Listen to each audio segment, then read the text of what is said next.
Hello friends, today our topic is scope of pharmacognosy. इससे पहले के वीडियो में हमने जाना कि फार्माकोग्नोसी में हम ऐसे ड्रग के बारे में स्टडी करते हैं जो हमको प्राप्त या ऑब्टेन होता है from the natural sources, means mainly from the plants, animals and minerals. और आज के इस वीडियो में हम जानेंगे कि फार्माकोग्नोसी के क्या क्या स्कोप है in the development of different field of pharmacy और उससे रिलेटेड ब्रांचेज ऑफ साइंसेस में। मीन्स फार्माकोग्नोसी में हम जो भी डिटेल स्टडी करते हैं उसको हम कहाँ कहाँ पे अप्लाई कर सकते हैं, उसको हम पढ़ते हैं स्कोप ऑफ फार्माकोग्नोसी में।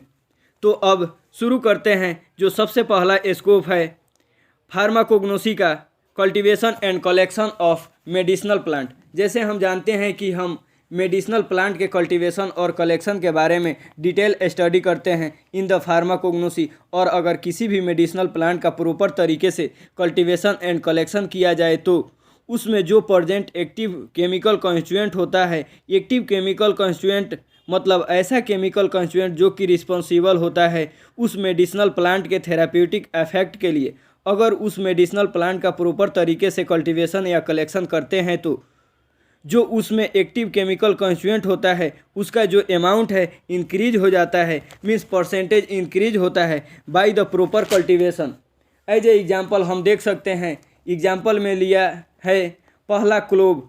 क्लोव में जो एक्टिव केमिकल कॉन्स्टिट्यूएंट होता है उसका नाम है यूजिनॉल, और इसी यूजिनॉल के कारण क्लोव थेराप्यूटिक प्रॉपर्टीज देता है। इसको यूज किया जाता है एज अ डेंटल एनाल्जेसिक।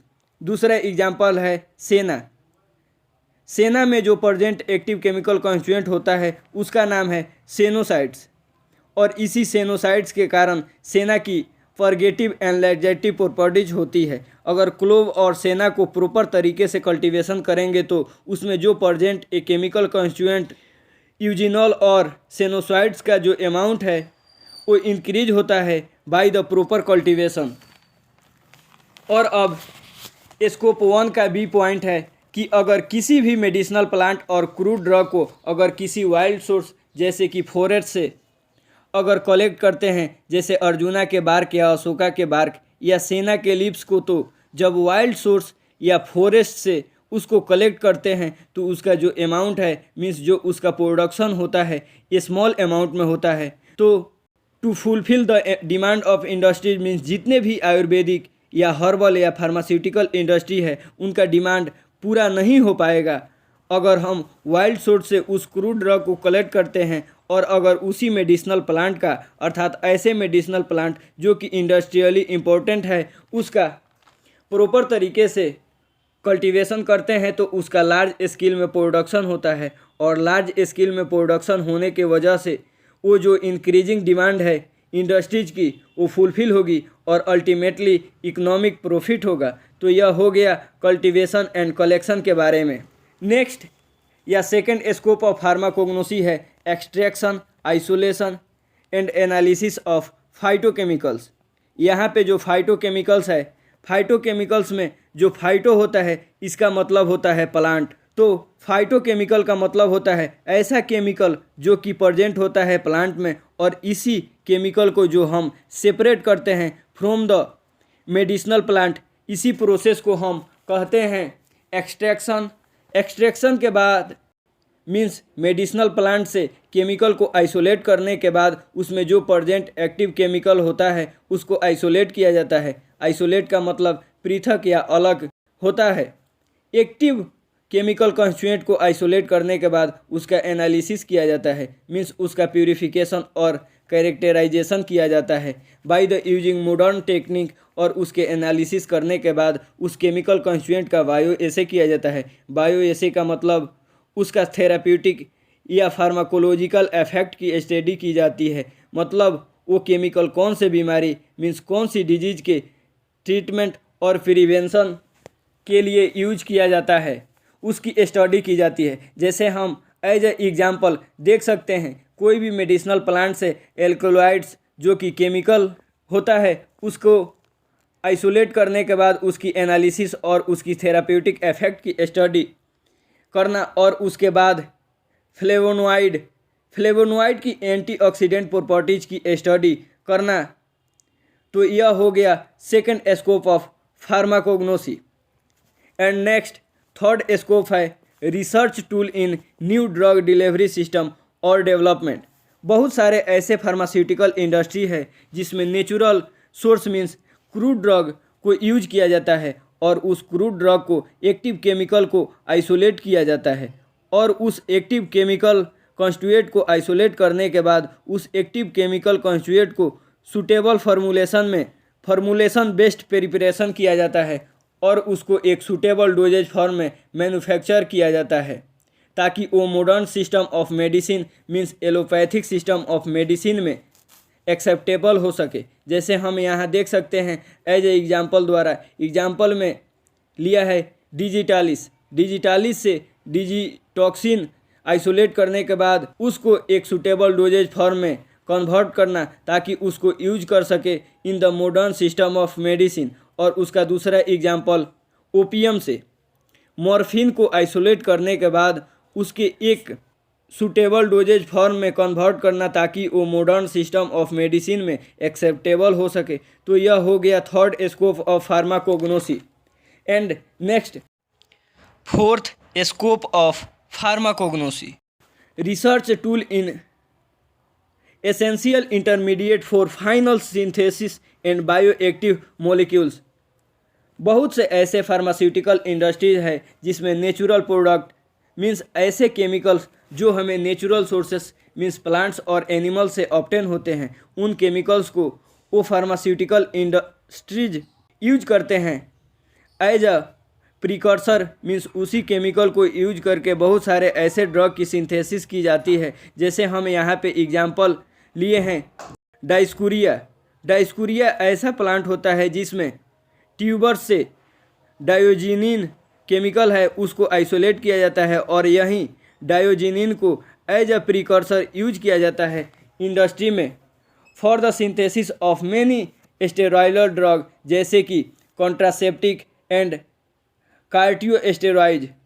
तो यह हो गया फोर्थ स्कोप ऑफ फार्माकोग्नोसी। तो अब नेक्स्ट देखते हैं fifth scope of pharmacognosy herbal preparation and herbal medicine. World health organization means WHO के according more than 80% of world population is depended on herbal medicine.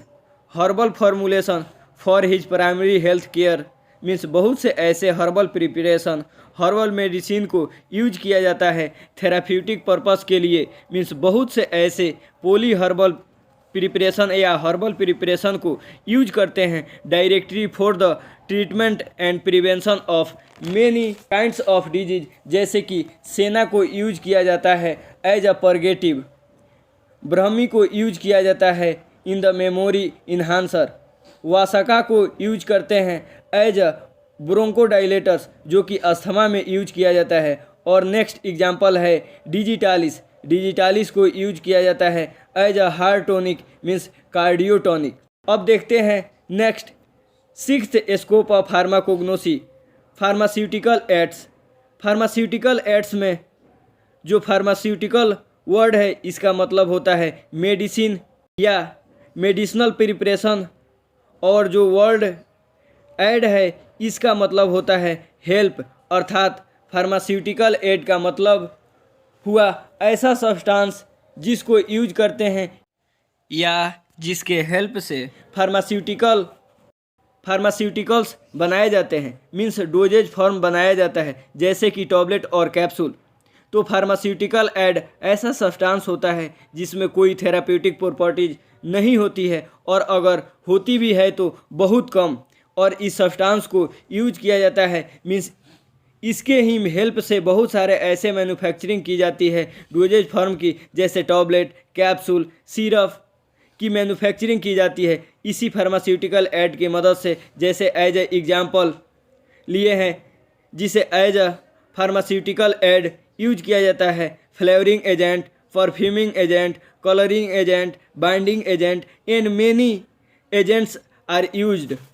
बहुत सारे फार्मास्यूटिकल और herbal industries में जो नेचुरली ऑकरिंग जो pharmaceutical aid है इसको use किया जाता है फॉर्मुलेशन बनाने में, डोजेज फॉर्म बनाने में। इसके अलावा बहुत से ऐसे कॉस्मेटिक्स, टेक्सटाइल और फूड इंडस्ट्रीज है, जिसमें ए मेडिसिनल और एरोमेटिक प्लांट यूज किया जाता है एज अ फार्मास्यूटिकल एड। जैसे कि यहाँ पे एग्जांपल लिए हैं, स्टार्च को यूज करते हैं as a disintegration in the manufacturing of tablet, और बहुत से ऐसे एरोमेटिक प्लांट से वोलाटाइल ऑयल्स को आइसोलेट करने के बाद, जैसे रोज ऑयल, मेंथा ऑयल को आइसोलेट करने के बाद उसको यूज किया जाता है as a flavouring and perfuming agent. तो ये कंप्लीट हुआ pharmaceutical aid. Next 7th scope of pharmacognosy है natural products act as a model for synthesis of new drug. बहुत सारे ऐसे नेचुरल प्रोडक्ट्स मीन्स बहुत सारे ऐसे केमिकल्स जो हमें ऑब्टेन होते हैं फ्रॉम द नेचुरल सोर्सेस, जैसे कि प्लांट्स। इन नेचुरल केमिकल से नेचुरल प्रोडक्ट को यूज कर सकते हैं एज अ प्रोटोटाइप, मतलब इसी के बेसिस पे, इसी के आइडिया से न्यू ड्रग की डिस्कवरी कर सकते हैं। डिस्कवरी के बाद उसमें बहुत से इम्प्रूवमेंट एंड डेवलपमेंट कर उसे more dynamic means more effective and less lethal बनाया जा सकता है। और यहाँ पे हमने एग्जांपल लिया है मॉर्फिन। मॉर्फिन को आइसोलेट किया गया फ्रॉम द ओपियम। इस ओपियम को यूज किया गया as a potent analgesic means morphine ऐसा पहला ड्रग था जिसको यूज किया एज अ पोटेंट एनाल्जेसिक, और मॉर्फिन ही प्रोटोटाइप बना, और इसी के आइडिया के आधार पर बहुत सारे ऐसे पोटेंट एनाल्जेसिक की डिस्कवरी हुई जिसे आज यूज किया जाता है in the modern system of medicine. इसके बाद जो नेक्स्ट है एट्रोपिन। एट्रोपिन मॉडल बना मीन्स प्रोटोटाइप बना बहुत सारे ऐसे स्पोज्मोलाइटिक ड्रग्स के सिंथेसिस या डिस्कवरी के लिए। स्पोज्मोलाइटिक का मतलब होता है ऐसा ड्रग जो मसल्स के कंट्रैक्शन को रिलीफ करता है, मीन्स स्मूथ मसल्स के कंट्रैक्शन को रिलीफ करने वाले ड्रग को स्पोज्मोलाइटिक कहते हैं। इसके बाद नेक्स्ट एग्जांपल है कोकेन। कोकेन ही ऐसा पहला नेचुरल ड्रग या सब्सटेंस है जिसको यूज किया गया एज अ लोकल एनेस्थेटिक्स।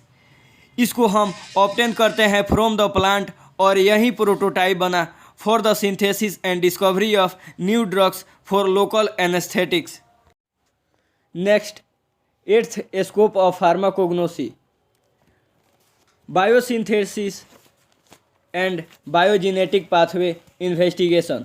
और इसमें बायोजेनेटिक है, बायो का मतलब है लिविंग और जीनेसिस का मतलब होता है सिंथेसिस, मीन्स किसी भी लिविंग सेल्स में केमिकल की सिंथेसिस होती है तो उसको हम बायोजीनेसिस कहते हैं। अगर हम प्लांट सेल की बात करें तो प्लांट सेल में कोई भी केमिकल्स की सिंथेसिस होती है तो वो केमिकल्स को सिंथेसिस के लिए कौन कौन सा पाथवे मीन्स क्या क्या स्टेप्स इन्वॉल्व हो रहे हैं, क्या क्या इंटरमीडिएट इन्वॉल्व हो रहे हैं जिससे उस केमिकल्स की सिंथेसिस हो रही है, तो इन सबको पता लगाते हैं तो हम उसी को बायो सिंथेटिक पाथवे इन्वेस्टिगेशन कहते हैं। प्लांट्स के केमिकल्स को 2 कैटेगरी में बांटा गया है। फर्स्ट है प्राइमरी मेटाबोलाइट एंड सेकंड है secondary metabolite. Primary metabolite means carbohydrate, lipids and proteins, और ये प्राइमरी मेटाबोलाइट्स होते हैं जो प्लांट के ग्रोथ और डेवलपमेंट के लिए रिस्पॉन्सिबल होते हैं। और जो दूसरा है सेकेंडरी मेटाबोलाइट, जैसे कि एल्केलॉइड्स, ग्लाइकोसाइड्स, टेनिन और रेजिन, ये जो रिस्पॉन्सिबल होते हैं pharmacological action means therapeutic effect के लिए हमारे बॉडी में। और ये primary and secondary plant metabolites हैं जो प्लांट में सिंथेसिस होते हैं। ये किस तरीके से सिंथेसिस होते हैं मीन्स कौन सा पाथवे, कौन से स्टेप को फॉलो करके इन प्राइमरी और सेकेंडरी मेटाबोलाइट की सिंथेसिस होती है, और क्या क्या इंटरमीडिएट इन्वॉल्व होते हैं इनके सिंथेसिस में, उसी को हम बायोसिंथेसिस पाथवे इन्वेस्टिगेशन में पढ़ते हैं। और इस बायोसिंथेटिक पाथवे को इन्वेस्टिगेट किया जाता है बाय डिफरेंट टेक्निक्स। इसमें पता चलता है कि प्लांट की कौन से भाग में बायोकेमिकल कॉन्स्टिट्यूएंट है और क्या क्या प्रिकॉर्सर यूज किया गया है उस बायोकेमिकल कॉन्स्टिट्यूएंट को सिंथेसिस के लिए। And now next ninth scope of pharmacognosy है structure activity relationship. Means structure के बेसिस पे उस केमिकल की क्या क्या एक्टिविटी मीन्स क्या क्या एक्टिविटी शो करता है, कौन सा फार्माकोलॉजिकल एक्शन या थेरेप्यूटिक एक्टिविटी शो करता है, उस स्ट्रक्चर के अकॉर्डिंग उसी को हम स्ट्रक्चर रिलेशनशिप एक्टिविटी बोलते हैं। मीन्स स्ट्रक्चर और उसके एक्टिविटी में क्या क्या रिलेशनशिप है, इसी हम स्ट्रक्चर एक्टिविटी रिलेशनशिप में पढ़ते हैं। एज एग्जाम्पल लिए हैं डिजिटॉक्सिन, जो एक्टिव केमिकल है जो कि प्रेजेंट होता है डिजिटालिस के लीफ में, और ये डिजिटॉक्सिन के कार्डियोटोनिक प्रॉपर्टीज होती है क्योंकि इसमें स्ट्रक्चर में लेक्टोन रिंग प्रेजेंट होता है। यदि इसमें से लेक्टोन रिंग को डिलीट कर दिया जाए तो यह थेराप्यूटिक इफेक्ट नहीं देगा। इसी प्रकार किसी भी केमिकल कंपाउंड में एक्टिव डिफरेंट रिंग को ऐड करके डिफरेंट थेराप्यूटिक इफेक्ट पा सकते हैं। मीन्स स्ट्रक्चर को मॉडिफाई करके थेराप्यूटिक इफेक्ट को इन्हांस कर सकते हैं या न्यू ड्रग को डेवलप कर सकते हैं। Next scope of pharmacognosy means 11th point है genetic engineering and tissue culture. Tissue culture का मतलब होता है in vitro cultivation of plant. Means किसी भी प्लांट सेल ऑर्गन या टिश्यू को कल्टीवेट किया जाता है, मीन्स ग्रो किया जाता है in the lab, in the proper media, in proper environment में, मीन्स स्टेराइल कंडीशन में प्लांट टिश्यू ऑर्गन और सेल को ग्रो किया जाता है। तो उसको हम टिश्यू कल्चर और जेनेटिक इंजीनियरिंग का मतलब प्लांट सेल में जेनेटिक मॉडिफिकेशन करते हैं। मीन्स कुछ ऐसे जीन को डिलीट किया जाता है और कुछ डिजायर्ड जीन को ऐड कर दिया जाता है जिसमें प्लांट की क्वांटिटी एंड क्वालिटी दोनों इम्प्रूव हो जाते हैं। जैसे हाइब्रिड वैरायटी को इम्प्रूव करते हैं और जो कि हर्बिसाइड टॉलरेंस हो और डिजीज फ्री हो, जिससे जो प्लांट की सेकेंडरी मेटाबोलाइट है वो इंक्रीज हो सके और क्वांटिटी मीन्स यील्ड मीन्स उपज बढ़ सके। मीन्स जेनेटिक इंजीनियरिंग का यूज कर हम प्लांट की ग्रोथ एंड सेकेंडरी मेटाबोलाइट को बढ़ा सकते हैं, साथ ही पौधे को डिजीज फ्री बना सकते हैं।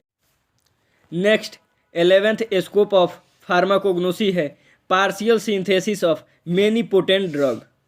मीन्स बहुत सारे पोटेंट ड्रग की सिंथेसिस की जाती है बाय यूजिंग नेचुरल ड्रग, उसके सेमी सिंथेसिस डेरिवेटिव्स बना के। जैसे एग्जाम्पल देखते हैं एर्गोटामिन। एर्गोटामिन जो नेचुरल केमिकल है जो हमें प्राप्त होता है फ्रॉम द एर्गोट। ये एर्गोट ऑब्टेन होता है from the fungus.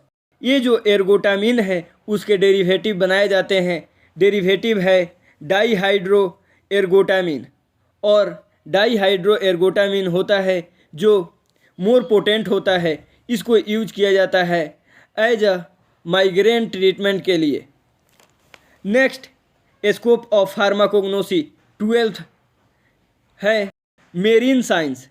Marine pharmacognosy is one of the branch of pharmacognosy जिसमें हम ऐसे ड्रग के बारे में स्टडी करते हैं या ऐसे फार्माकोलॉजिकल एक्टिव सब्सटेंस के बारे में अध्ययन करते हैं जो हमें प्राप्त होता है from the aquatic source. Means obtain होता है सी और ओशन से। प्रेजेंट एनिमल या प्लांट और माइक्रो ऑर्गेनिज्म होता है, उससे डेराइव्ड ड्रग होते हैं, उसको हम मेरीन ड्रग्स कहते हैं। और ये मेरीन सोर्स हो सकते हैं ड्रग्स के या नए ड्रग्स के डिस्कवरी में।